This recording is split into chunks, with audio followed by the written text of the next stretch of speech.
एक घने और बड़े जंगल के पास मौजूद एक गांव में रंगैया नामक एक आदमी रहता था। उसका घर उसी जंगल के पास में था। उस घर में वो अपने बीवी और बच्चे के साथ रहता था। रंगैया उसी जंगल में पेड़ों को काटकर उन लकड़ियों को बाजार में बेचकर कमाए हुए पैसों से उसका जीवन चलाता था। ऐसे ही एक दिन लकड़ी काटकर उसको बेचकर आए हुए पैसों को घर ले आता है रंगैया। उसे देख उसकी पत्नी रत्नम्मा ऐसे कहती है, सारी जीवन ऐसे ही काटनी है क्या, लकड़ों को काटते हुए? अब क्या हो गया? क्या क्या हो गया? ज्यादा पैसा कमाना नहीं है तुमको, अपने बेटे को पढ़ाना नहीं है, घर नहीं खरीदना है, हमेशा इसी घर में रहते हुए उन्हीं लकड़ियों को काट कर उन्हें बेचकर जीना है क्या? ऐसे कहती है। जब देखो बस पैसों का ही चर्चा, और कुछ सोचती भी नहीं हो क्या तुम? हाँ, मुझसे पूछना है कि और कोई सोच नहीं है, पर आपका तो सोच नहीं बदल रहा।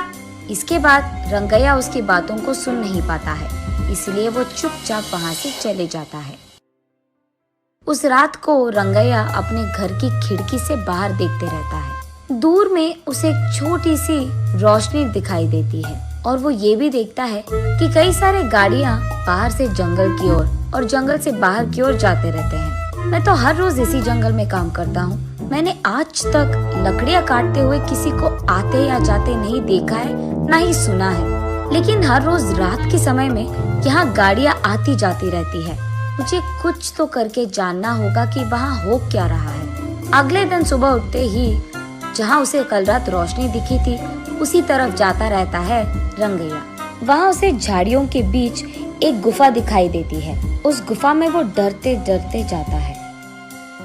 दिखने में वो बाहर से छोटा ही क्यों ना हो, अंदर से वो गुफा बहुत बड़ा था। उस गुफा में गैर कानूनी से कटे हुए चंदन के सारे पेड़ दिखाई देते हैं रंगैया को। उन सारे पेड़ को देख रंगैया को सारा विषय समझ आता है। अच्छा, तो बात ये है कि चोरी से इन चंदन के पेड़ों को यहाँ छुपाकर इन्हें रात के समय में यहाँ से बाहर निकालकर बेच रहे हैं पैसों के लिए। वो उसके चारों ओर देखने लगता है। तब उसे अचानक किसी के पास आने के आवाज सुनाई देती है। तुरंत वो एक चंदन के बड़े पेड़ों के पीछे छिप जाता है।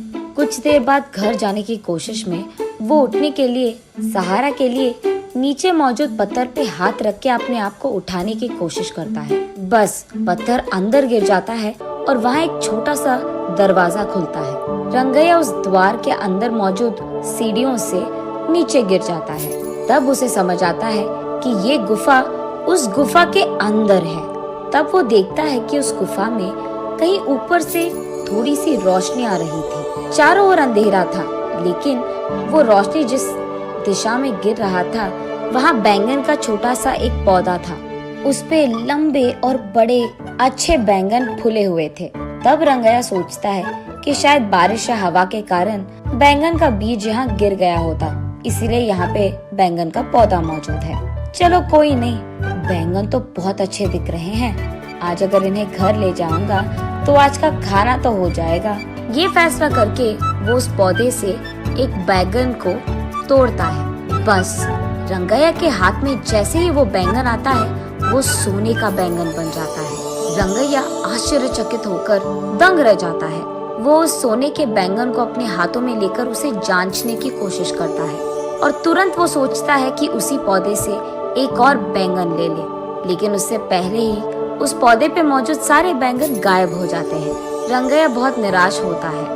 चलो कम से कम एक तो बैंगन मिल गया, अगर ये मैं मार्केट में बेचूंगा तो बहुत सारे पैसे मिल जाएंगे, तब मुझे कई दिनों तक कुछ भी काम करने की कोई जरूरत नहीं होगी। ये फैसला करके उस गुफा की सीढ़ियां चढ़कर वो बाहर की गुफे की ओर आता है। रंगैया जैसे ही बाहर आता है, वो दरवाजा अपने आप बंद हो जाता है। उस गुफा से बाहर आते ही चोरी चोरी छुपकर वो अपने बीवी के पास जाकर इस सोने के बैंगन को दिखाता है। उस सोने के बैंगन को देख रत्नम्मा तुरंत बेहोश होकर नीचे गिर जाती है। कुछ देर बाद होश आता है। तब रत्नम्मा, बाप रे, सोने का बैंगन कहाँ से लेकर आए आप? ये कहाँ मिला आपको? उससे तुम्हारा क्या मतलब? हमेशा पैसों के पीछे पड़ी रहती है ना। ये लो, ये सोने का बैंगन लो और इससे जो करना है तुम कर लो। अरे पहले आप ये तो बताओ कि ये आप लाए कहाँ से? कहीं आपने कुछ चोरी वोरी तो नहीं किया ना? ऐसे रत्तम्मा एक के बाद एक उसे प्रश्न पूछते ही गई और कोई चारा ना होने के कारण रंगैया जो कुछ भी हुआ रत्तम्मा को बताता है। तो फिर आपको वही रहना था ना? कुछ देर बाद अगर और बैंगन आ गए तो उसको भी लेकर आते। आपकी जल्दबाजी से ना मैं तो मर रही हूँ। चलो जो हो गया सो हो गया। इस बैंगन से हम बहुत सारे दिन ना कोई भी काम करे बिना आराम से रह सकते हैं। गधे को अगर सोने का सिंहासन पे बैठाया गया ना, उसकी बुद्धि तो गधे की ही रहेगी ना। हाँ, अब क्या हो गया? इसका मतलब क्या है? इसी घर में रहते हुए चैन की जिंदगी नहीं चाहिए मुझे। आप 2-3 और सोने के बैंगन लेके आए, तब हम बड़े घर में आराम कर पाएंगे। देख, हमें नहीं पता कि उस पौधे पे वापस सोने के बैंगन आएंगे कि नहीं, और इतना ही नहीं, उस गुफा में जाना बहुत बहुत मुश्किल है और घातक भी। वहाँ चंदन के पेड़ छुपे हैं रत्ना। अगर मैं पकड़ा गया ना, मेरा लाश तक नहीं मिलेगा तुझे। अब इस सब की क्या जरूरत है? जितना है उतने में खुश रहेंगे, कहता है रंगैया। तुम मर्द हो भी? वहाँ के चंदन के पेड़ों के बारे में जाकर पुलिस को बता दो। वहाँ के चोरों को वो खुद लेकर जाएंगे। अब गुफा पूरा खाली हो जाएगा। यहाँ तुम्हारे अलावा किसी को भी नहीं पता कि उस गुफा में एक और गुफा छुपा है। इसीलिए जब चाहो तब तुम उस गुफा में आ सकते हो और जा सकते हो। वैसे ही अगर उस बैंगन के पौधे पे और बैंगन उग गए तो उसको भी लेकर आ सकते हो आप। इसको ये सोच आया पर मुझे तो नहीं आया, पता नहीं क्यों। ऐसे रंगैया अपने मन में सोचता है। ठीक है, वो सब मैं देख लूंगा। तुम फिलहाल इस सोने के बैंगन को बाजार लेकर इसे बेचकर पैसे लेकर घर आओ। ये कहकर रंगैया उसके घर से सीधा पुलिस स्टेशन जाता है और गुफा में हो रही गैर कानूनी व्यापार के बारे में उनको बताता है। पुलिस वहाँ आकर सबको गिरफ्तार करते हैं और चंदन के पेड़ों को भी वहाँ से खाली कर देते हैं। अब इस कारण गुफा में डरते हुए जाने की कोई जरूरत नहीं थी रंगैया को। अगले दिन वो उस नीचे वाली गुफा में बैंगन के पौधे के पास जाता है। तब वो देखता है कि वो पौधा बैंगन से भरा था। इस बार वो एक बैंगन को लेकर जल्दबाजी में दूसरा बैंगन लेने ही जा रहा था कि सारे बैंगन गायब हो जाते हैं। तब रंगैया को समझ आता है कि असली बात ये है कि बैंगन रोज के एक ही मिलते हैं।